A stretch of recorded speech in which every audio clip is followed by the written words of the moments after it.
Inspired by Goodfellas, the 1992 riots of LA, and a serious lack of honest hood films showing what life was really like for the youth in these communities, the Hughes brothers team up with the writer Tiger Williams to create Menace to Society, a hood classic that sits right up there with the best of them. Directed by the Hughes brothers, this film goes the extra mile to show you what it really meant to grow up in that time, in that neighborhood, living that rough life. Yes, it's a gritty, violent journey, but it's also a slice of life masterpiece that captures the often tragic short lives of young black men caught in a cycle of violence, poverty, and survival. So today we're breaking down Menace to Society and unpacking what it takes to create a hood classic. From story beats to character arcs, we'll walk through the elements that make this film unforgettable. Heads up though, spoilers ahead, so you have been warned. So the goal of a hood classic, the core goal of any hood classic, is to take you on a journey through the hood, following a particular character or a group of characters as they navigate gang-ridden neighborhoods, abusive households, and poverty. Oh, and drugs. Lots and lots of drugs. Whether you're using, selling, or caught in between, it's all part of this world. But here's the thing. Anybody can write about drugs and violence. That's surface level. Like any good war film, the real story isn't just the violence, it's about the people in it. Hood and gangster films work the same way. It's not about the crime, it's about the human's experience within these crime-ridden areas or these violent interactions. Hey, do you care whether you live or die?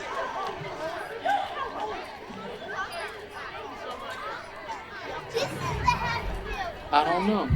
The Hughes brothers understood this. When the opportunity to make Menace to Society came up, they knew it had to be done right. That meant nailing the story beats and stay authentic to the people whose lives they were portraying. If I ever catch you with a gun in your hand, I will break your tail. You got that? So taking a look at the opening scene here, Tiger Williams was on the script. The film wasted no time. Right out the bat, we're introduced to Kane and O-Dog walking into a liquor store in Watts to buy some malt liquor. The Korean cashier and his wife watch them closely, rushing them to buy and leave. I don't know why you trying to act like you cleaning up. Damn, I always think we're gonna steal something. This tension wasn't fictional. In the early 90s in LA, black patrons and Korean shop owners were often at odds. Mistrusts, racism, and cultural clashes led to real-life confrontations. Korean immigrants faced their own discrimination in mainstream labor markets, so they became small business owners, mostly liquor stores, grocery stores, gas station kind of stuff. And in predominantly black neighborhoods. Why? Because these areas were underserved by the larger chains, so that offered a supply and demand kind of situation, and they also were offered much lower startup costs. However, this relationship was rocky from the start. Black residents felt that Korean shop owners were extracting wealth from their communities without actually investing back into them, either through local hiring or community support. So all of this made worse when in March 1991, a 15-year-old black girl known as Letitia Harlins was killed by a Korean shop owner. She was shot in the back of the head following a dispute over a $1.79 bottle of orange juice. So all that to say is we're not going to go too deep into that. This is real life tension is brilliantly captured in this short but sweet opening scene. You not to drink beer in store. Hey man, I'ma pay you. Hey look, stop following me around this mother. You getting on my nerves. You hurry up and buy. We get Kane, played by Tywin Turner. He's already been exposed to violence at a very young age, which is pretty typical, unfortunately. He saw his father shoot a man in cold blood, and not long after ended up losing both his parents to drugs. One to a bad deal, and the other to overdose. Following that, he was raised by his grandparents. That kind of upbringing doesn't leave you unchanged. Then there's O-Dog, played by Lawrence Tate, a baby-faced kid who, in his own words, I smoke anybody, I just don't give a. He doesn't care about the consequences. That makes him dangerous. This was a great way to set the stage already with high tension. Really lets us know what this world is like and what we can expect moving forward. The scene plays like a Mexican standoff, eyes locked and tension rising, and just when it seems like it might be de-escalating, the shopkeeper makes a fatal mistake, insulting O-Dog's mother. I don't want any trouble. Just get out. I can't stand y'all. I feel sorry for your mother.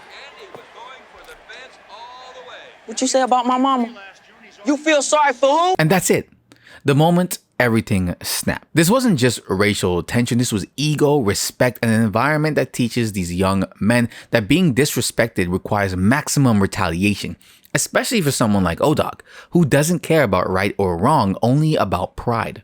So here's something important. O-Dog wasn't always written the way we see him today. Originally, he was going to be bigger, older looking, more thugged out, stereotypically thugged out. But the filmmakers pivoted. Lorenz Tate, who plays O-Dog, the badass in the movie, it was amazing because we don't go for cliches, but at the time we thought we're gonna get this big, black, buff guy, got lacerations in his face and ashy knuckles, and he's gonna play O-Dog. And so we were interviewing a lot of people for O-Dog, and we couldn't find him. And finally we told our casting director to bring in the tape of the rejects. And the first reject was this kid came in. Lorenz was one of the ones that was a gold mine, I guess. It had nothing to do with us. It's that he brought so much to that character that we knew we needed to use him. And thank God they did, because what we got instead, I feel, is more real. The most dangerous one isn't always the biggest or the scariest looking guy. Sometimes it's the babyface teen with something to prove, the one who's underestimated, the one carrying the great equalizer, a gun. O-Dog isn't some criminal mastermind, not by any means, especially as we see more of what happens in this film. He's like a toddler with a weapon, reactive, emotional, and destructive. After the murder, instead of hiding the evidence, he brags about it, showing the tape to his friends like it's a trophy, because to him, it is. Ultimately leading to his own downfall, which from the very first scene, we can see that's what this kid was destined for. I bet you Kane won't be laughing after the 5-0 get a hold of this motherfucking tape.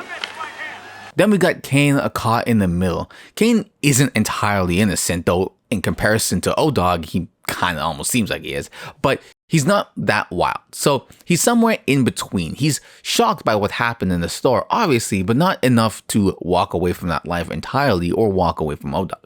Because as we know, this isn't the first time he's seen someone kill someone else in front of him. And that's the tragedy, because Kane's life sets him up for this immediately. So taking a look at his role model, Purnell, a street dude who brought him into the drug game, now Purnell's in prison and regretting his choices, realizing too late what he's lost, his freedom, his girl, his son. Kane is what happens when broken systems raise kids, when your only example are drug dealers, hustlers, and survivors. When violence is so common, it's just normal. The film doesn't make excuses for this, but it does show you how someone ends up here. That was the first time I'd ever seen my father kill anybody.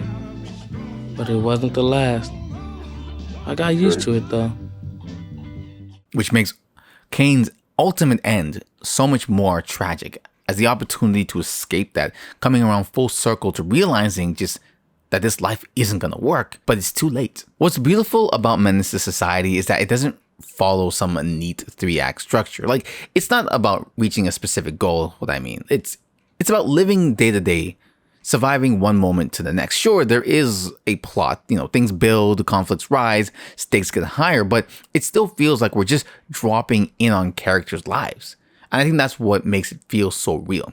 Not every hood movie needs to follow this style, but it works brilliantly here because it mirrors the chaotic, unpredictable reality of the world these characters are in. Taking a look at the setting as well. Set in the Watts and Crenshaw neighborhood of LA, early 90s, the Hughes brothers wanted to be authentic. A real naive thing on our part was thinking that we can go down to the neighborhood and shoot around real Grape Street Crips and in Jordan Downs, a housing project, and actually employ the real gangsters. We were able to shoot there because at the time there had been a peace treaty between the gangs, and we had hired a few of the guys on as technical consultants and emissaries to the neighborhood. Risky, but worth it, which is the best way to describe the timing of this film. Shot in LA, what a lot of people don't realize is that Menace to Society was shot just months after a historic gang truce was brokered, in which that allowed them to actually film in that location in the first place. So known as the Watts Truce or the Watts Gangs Treaty, filming took place from October to November of 1992. But earlier that year, on April 28th, leaders from rival Bloods and Crips came together to broker peace.